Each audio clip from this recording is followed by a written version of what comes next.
નમસ્કાર, આપ જોઈ રહ્યા છો નેશન પ્લસ ન્યૂઝ। હું છું આપની સાથે હેતલ ભગત।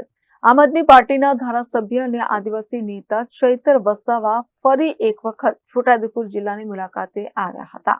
આમ આદમી પાર્ટીના દેડિયાપાડાના ધારાસભ્ય ચૈતર વસાવા ફરી એક વખત છોટાઉદેપુર નગરપાલિકાની ચૂંટણીને લઈને આમ આદમી પાર્ટીના અલગ અલગ વોર્ડમાં ઉભા રહેલ 12 ઉમેદવારો માટે પ્રચાર હાથ ધર્યો હતો અને ધારાસભ્ય ચૈતર વસાવાએ છોટાઉદેપુર નગરમાં ડોર ટુ ડોર પ્રચાર હાથ ધરી ઉમેદવારોનો ઉત્સાહ વધાર્યો હતો।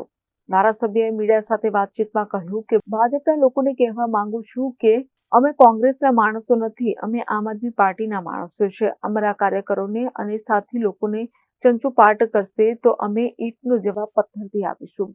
અને વધુમાં તેઓએ કહ્યું કે કાયદામાં રહેશો તો ફાયદામાં રહેશો, તેમ ધારાસભ્ય ચૈતર વસાવાએ જણાવ્યું હતું।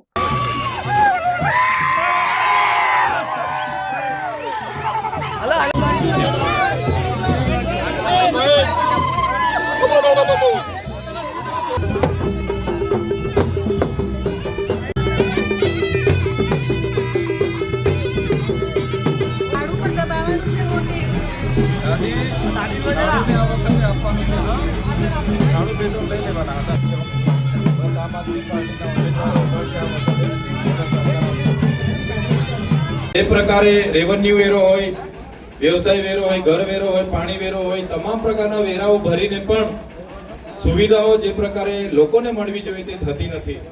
જે પણ લોકો સત્તા પર આવે છે 5 વર્ષ એમના લાગતા વળગતાઓની એજન્સીઓને કામ આપી દે છે।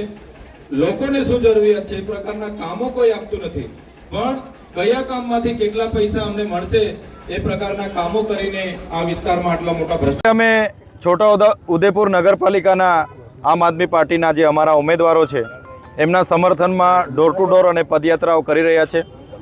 ત્યારે જે રીતે છોટાઉદેપુર નગરપાલિકા અસ્તિત્વમાં આવી, વેરાઓ તો અનેક પ્રકારના લેવામાં આવે છે, વ્યવસાય વેરો, ઘર વેરો, પાણી વેરો, અનેક સુવિધાઓ આ શાસનકર્તાઓએ અત્યાર સુધી આપી નથી। જે પણ લોકો વહીવટમાં આવ્યા છે આજે પણ છોટાઉદેપુર નગરપાલિકાની એ સમસ્યાનું નિવારણ કરી શક્યા નથી। ત્યારે એની સામેની અમારી જે પારદર્શક વહીવટની અમારી રાજનીતિ છે એના માટે અમે લોકોને અપીલ કરવા આવ્યા છે। સાથે સાથે ગુજરાતમાં જે લોકશાહીને ખતમ કરવા માટેનું જે શાસક પક્ષ ભાજપે કાવતરું રચ્યું છે, તમે જાણો છો, જેટલા પણ અમારા ઉમેદવારો હતા, કોંગ્રેસના ઉમેદવારો હતા, અપક્ષના ઉમેદવારો હતા, બહુજન સમાજના ઉમેદવારો હતા, બધાને શાસક પક્ષના લોકોએ તંત્રનો ઉપયોગ કરીને દબાવેલા છે। ફોર્મ તૈયાર કરેલા છતાં ભરવા નથી દીધા, કેટલાક લોકોએ ભરેલા એના પાછા ખેંચાવી લીધા છે। એટલે જે ભાજપે સામ દામ દંડ ભેદ નીતિ અપનાવીને બિનહરીફ કરેલા છે એમના ઉમેદવારોને, એની સામેની અમારી લડત છે। જેટલા પણ અમારા ફોર્મો પાસ થયા છે ત્યારે આ લોકોને અમે જીતાડવા માગીએ છીએ અને પાર્ટી વતી અમે બાહેધરી આપીએ છીએ આવનારા દિવસોમાં છોટાઉદેપુર નગરપાલિકાના સુશાસન માટે આમ આદમી પાર્ટી સક્ષમ છે અને આમ આદમી પાર્ટીના ઉમેદવારોને જીતાડો અને આ નગરપાલિકાનો સુચારો પારદર્શક વહીવટ અમારા સાથીઓ કરશે।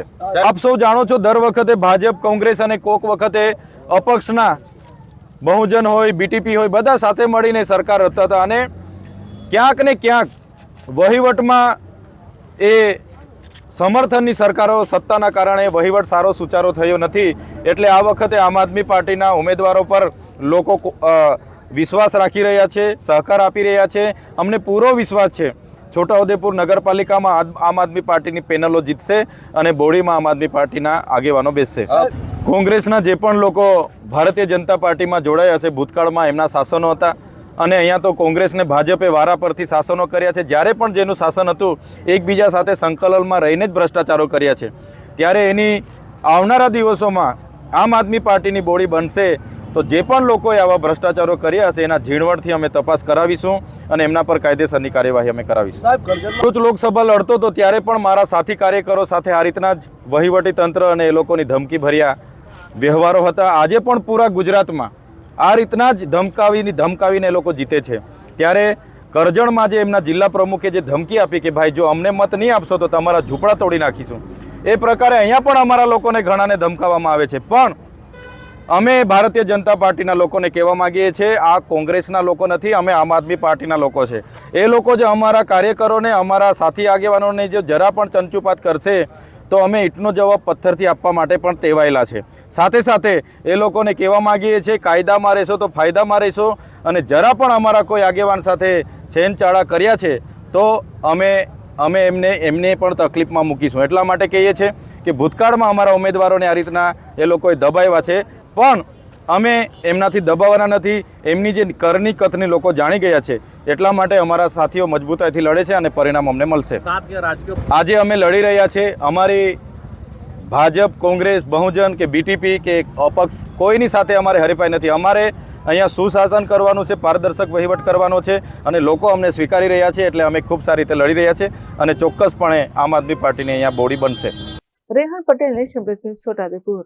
સમાચારોના સતત અપડેટ મેળવવા માટે અમારી નેશન પ્લસ ન્યૂઝની યુટ્યુબ ચેનલને સબસ્ક્રાઇબ કરો, બેલ આઇકન દબાવો અને જોડાયેલા રહો ફેસબુક, ઇન્સ્ટાગ્રામ અને ટ્વિટર પર.